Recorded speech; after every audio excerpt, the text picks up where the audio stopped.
Hey, what is up guys, Speed here, and today I want to talk about a hero that I think has a lot of potential for this current meta, and that is Leshrac. We're going to be watching CCNC playing it here today, and the hero has recently received two major buffs. Number one, he gained 2 strength at level 1, right, so just 2 strength flat, which gives him 40 HP in the laning stage, and that's a big deal, right? Think about it. What happens when you gank a Leshrac? He tries to turn that gank, and very often the hero kills people with either little HP or when he's legitimately dead. Now you might be saying, Speed, what do you mean when he's legitimately dead? Diabolic Edict, if you turn it on and you die, it still goes on. It goes on from the spot where you've died. It's the same thing as Sand King ulti. If you kill a Sand King but he's already gotten off his ulti, it will keep going even on his dead body, and you know, Edict works the same way. So something like 40 HP can really make the difference in the lane. It really does. On top of that, he also got 25 more radius to his ultimate, and obviously that is simply good. Now, the first play we're going to see him making, I really love this. Anytime you have a mid laner who can contribute to the rune fight, what you want to do is like the video, absolutely destroy it. Did I get you guys? If I got you, you have to. Come on, you have to like it. I spent time thinking of that. You have to. Nah, but in all seriousness, I love the fact that he's just willing to show up here. It's very important to do that.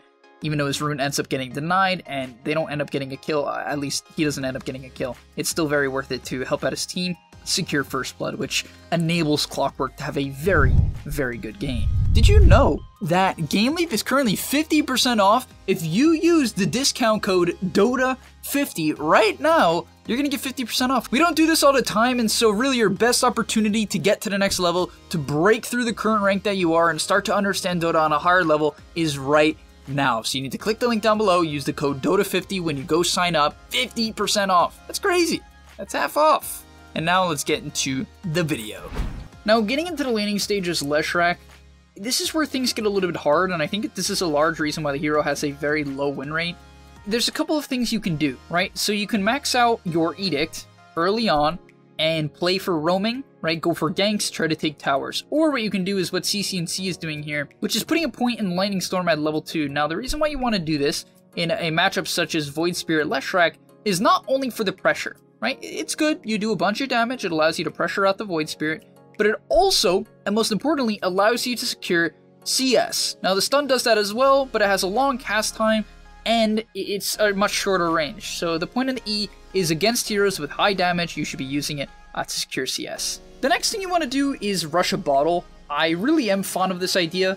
Can you rush a Null Talisman? Absolutely, as he actually picks up a kill onto the Void Spirit. Pretty insane. That's just a really good job baiting out stuns. In fact, I'll cover that in a second. But you want to rush a bottle just because Leshrac is a trading hero. What you want to do is spam your spells and run out of mana as fast as possible. Now you might be saying, Speed, come on.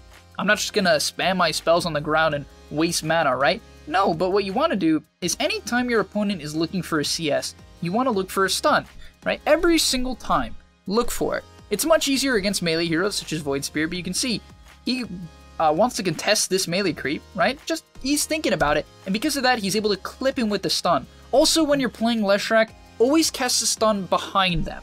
Are there situations where you're getting run at and you need to cast in front of you?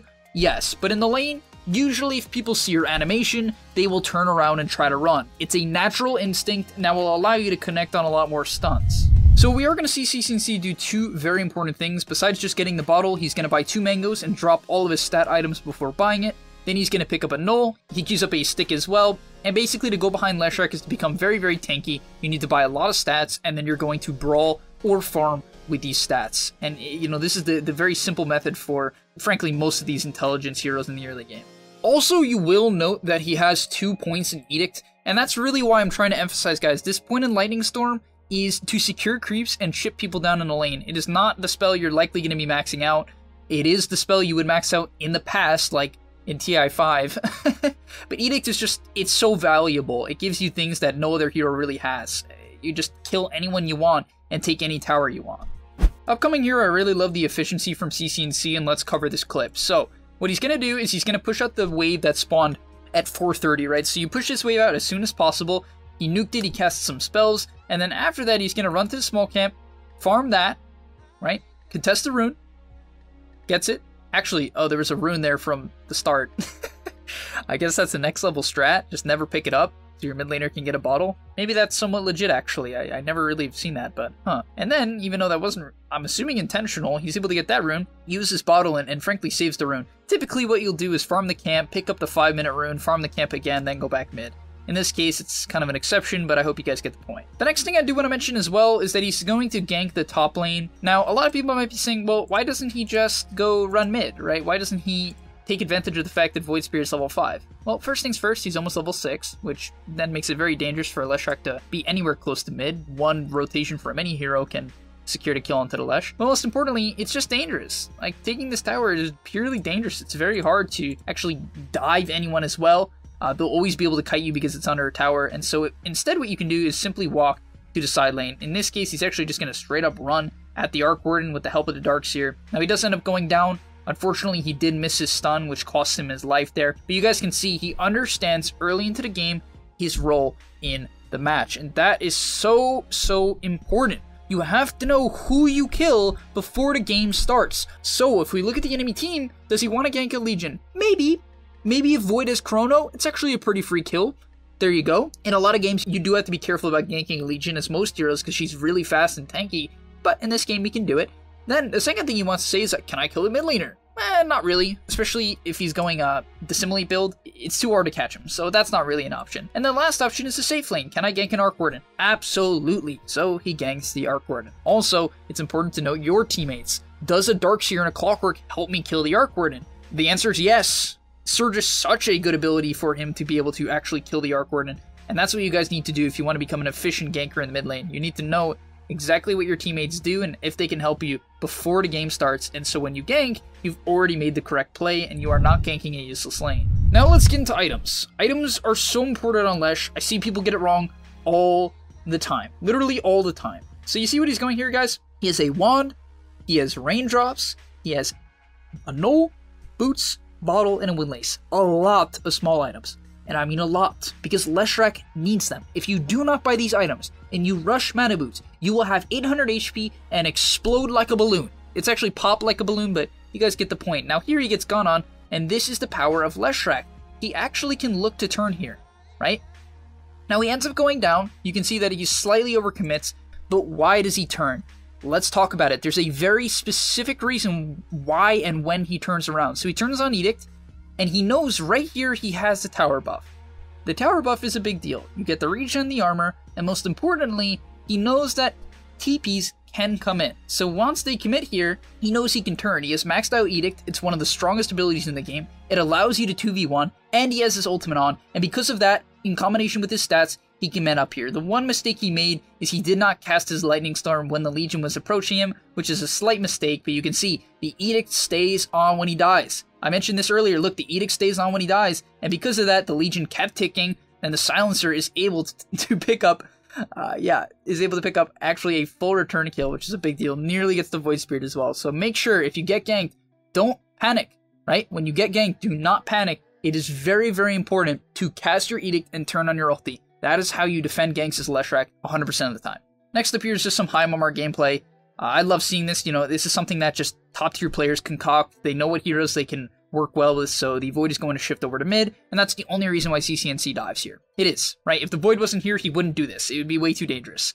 And because of that, they're able to get a really nice chrono, allows them to secure the Rubik kill. Unfortunately, the Void Spirit is able to get away. But you can see this is a big play. It allows them to cut the wave and eventually take the mid-tier 1 tower, which is the most important power in the game. Following that up, it's very important to get neutral items. I feel like that's one thing CCNC maybe could have put a slightly larger emphasis on this game, as he actually ends up going down. But he doesn't. The reason why they're important is there's just so many good ones. I see this all the time in my videos, but I just like to say the same thing over and over again to put an emphasis on what I think is important. You really, really need to, and I mean this, guys, take advantage of these items on heroes that spam spells. For instance, he also doesn't have a neutral item, which is bad, but we got a brooch on the Arc Warden, which is huge, and that's about it. Actually, I feel like this game, this is kind of bad to me, right? There's only one neutral item on the enemy team, and only 2 here. He is able to pick up the Keen Optic now, but guys, make sure you farm these neutral items when it hits minute 7. They're just game-changing. Okay, so now let's think about what he's going to do next, because this is always how, you know, you need to play the mid lane, especially after dying. You need to reset and think about what I'm going to do next. So here, he goes back to farming for a bit. First things first, it's for the neutral item largely. I guarantee that was part of his thought process. He gets an Ironwood tree. That's so good, right? 120 health and plenty of mana. You know, it's game-changing for a hero like Lesh. And the reason why he largely wants to jungle here, he needs to become unpredictable for this next gank. Why do I say that? Well, Void didn't have Chrono for a while. so he can't just play around Chrono. And most importantly, the enemy team, they're going to see him coming. Why are they going to see him coming? Because they're not diving any towers. They're not fighting anyone. And anytime the enemy team is not fighting or diving your towers, they're going to see you coming, or they're at least going to predict it. They're going to likely just sense it. And because of that, he's going to wait and smoke with his clockwork, which is a significantly better option instead of trying to run into the enemy team when none of your lanes are really pushed or none of the map is being threatened. Now in this case, nothing ends up happening, but still he's able to push in the mid wave and allow his Void to farm top. And this is the main goal here. Leshrac is, though, and I repeat, Leshrac is a balance between a space creator and a farmer. You cannot all in on space creating. You cannot have 50 CS at minute 20 on Leshrac and be okay with that. You have to have at least 100 or 120 at minute 20, and that is even very low. So, honestly, my personal recommendation is you guys aim for around 150 by minute 20 if you want my honest recommendation. For anyone that I would be setting high expectations for. Now let's briefly discuss how to properly execute the Yules combo. For anyone who doesn't know, in this case he Yules this up the Treant, who was bending over. I guess he was doing some yoga. So what you want to do is you want to lead in, you want to Yules, then you want to turn on your Edict, then you want to line up the stun. If you're not comfortable with turning on your ulti at the perfect time after they come down, you can turn it on before they come down, like just right now. It does burn a little bit of mana though, so typically you want to actually turn on your ulti after they get stunned. So in this case, that's what he's going to do. He stuns, then he's going to turn on his ulti. Unfortunately, the Treant gets pressed. Great play from the enemy Legion, but you can see it's very important to turn on the Edict while they're in the air, right? A lot of people turn on the Edict after they stun, and you lose so much damage. It is insane. Make sure you don't do this. And now I love these items. I love these items. Look at these items. Bots, Windlace, Yules. He's zooming. Now, why is it good to zoom? Because you're very squishy. Leshrac's generally a squishy hero. Even if you buy, let's say, a second item BKB, you still can just straight up die to right click, especially against a Void Spirit, Arc Ward, and Legion. You can just get dueled and die. And therefore, he needs to just stay in position to live. He has to position brutally well to live. So how do you do that on Lesh? You buy movement speed. Also, the only way you do damage on Leshrac is getting in the side of a fight, finding the outsides of the fight. If you try to play Leshrac and walk into the middle of the fight, let's say he's standing here right now and he tries to walk like this, you will die. You will get very little value. So what you need to do instead is what he does here, and it's why bots are so valuable. TP's to the bottom wave, and because of that, he's able to get a flank. He leads in with his stun onto, I believe, the Arc Warden. Then he's going to turn on his Edict. You also can turn on Edict first. It depends if they're going to see you coming or not. And because of that, he's able to pick up a really solid double kill. You can see his positioning was in between the Legion and the Arc Warden. Highest value possible, gets them. Then he's onto the Treant next, uses him up. Honestly, he probably should have just stunned to make it simpler, but gets that kill and picks up a triple. Why can he do that when he's so squishy? It's all about timing and the angle you take. If you play, and honestly guys, this is why Leshrac, part of the reason why Leshrac has such a low win rate in low mark games. If you do not take the right angle and do not approach the fight from the side, right, you are dead. You cannot be the center of attention. It does not work. Alright, skipping quite a bit ahead, I want to talk about a couple things. We'll go over talent builds and the item choices as well. So first things first, he picks up the 4 armor talent at level 10. Split Earth Radius is, you know, it's okay. But against an enemy team comp like Legion, Arc Warden, and Void Spirit, you know, armor is very, very valuable. Also, he doesn't have any armor items for a while. It's pretty typical on Leshrac, because the thing is, on this hero, you need a BKB at some point. You need a ton of mana, so you really want Bloodstone, and you really want the Bloodstone active. But the problem is, none of these items give you any armor. Even Yules, you don't have any armor items. And therefore, you kind of need the armor talent. You might be saying speed, why doesn't he buy an early Shivas? Well, it just doesn't give you a BKB, which is more important, and it doesn't give you any mana regen, basically. And so it's just not enough, right? You can buy Shivas after, potentially. This game, it looks like he's going for the Lincolns, probably just for the Legion duel. Well, definitely just for the Legion duel, but you guys can, you know, see the point behind that. Then, at level 15, he's going to take 12 strength. Pretty good. Level 20, he's going to take the Pulse Nova damage, and then at level 25, usually you'll just be taking 30 Diabolic Edict Explosions. Just a very, very strong talent. Yeah, but getting to the items, he wants to go Yules, into Bots, into Bloodstone, into BKB. If you don't know what items to go, these are the ones to go. You do not really have to switch it up. Sure, there are games where maybe a Ghost Scepter against, I don't know, like a Jug who constantly is Omni-Slashing you can be good, but usually Yules is the item for those sort of situations. But if you don't know what to go, just go the items that I just told you. They work for every single game quite well. Now, getting into this point of the game, Leshrac actually becomes more of a distraction than anything. Your goal still is to play the outside of the fight and find a pickoff. That's basically your goal for the entirety of the game. You want to find someone who you can get a good edict off onto, stun, and blow up. But that's very difficult, and so at some point in the game, really you're kind of just becoming a distraction, right? You largely want to become a distraction because you do a lot of damage, but it's very hard to get into the fights. And so when you buy a Bloodstone and a BKB, and even an item like Lincoln's and have an Essence Ring and a Cheese, your goal is to tank a lot of damage while creating chaos. And Leshrac is really good at creating chaos. Even in this fight here, he's taking a lot of damage just from being around the fight. However, he was creating chaos. He also was taking a fight beforehand to this, where he prevented a lot of split pushing, and that's another just a general tip as Leshrac. You are the hero that pushes out lanes. You are the hero that defends split pushing. Leshrac is really good for that reason, and it's actually a large reason why this hero used to get spam picked by pros. It still gets picked here and there, but he used to when its numbers were better and it was more popular. It was just the split pusher, just pushing every wave and picked off anyone who tried to deal with him. Yeah, that's going to be about all for today. I hope that gives you guys a couple of pointers about Leshrac. The main things I want to really note are the skill builds that he goes in the early game. In the laning stage, you have to, and guys, I mean this, you have to spam your abilities. Get the mana out. Learn to hit the stun. Learn to predict. Learn to pay attention to your opponent when they are going for last. It's going to allow you to land stun after stun after stun, and that's how you win the lane. You hit, you stun, you hit.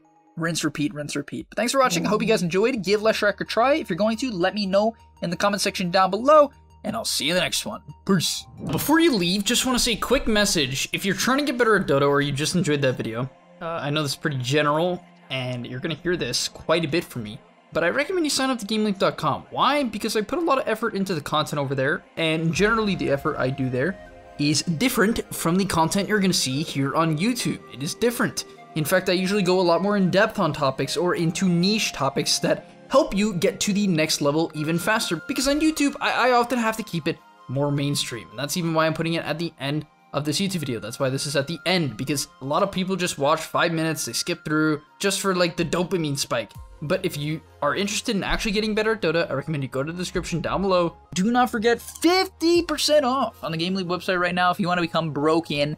Absolutely broken. Go sign up right now. So I'll see you guys there, and peace.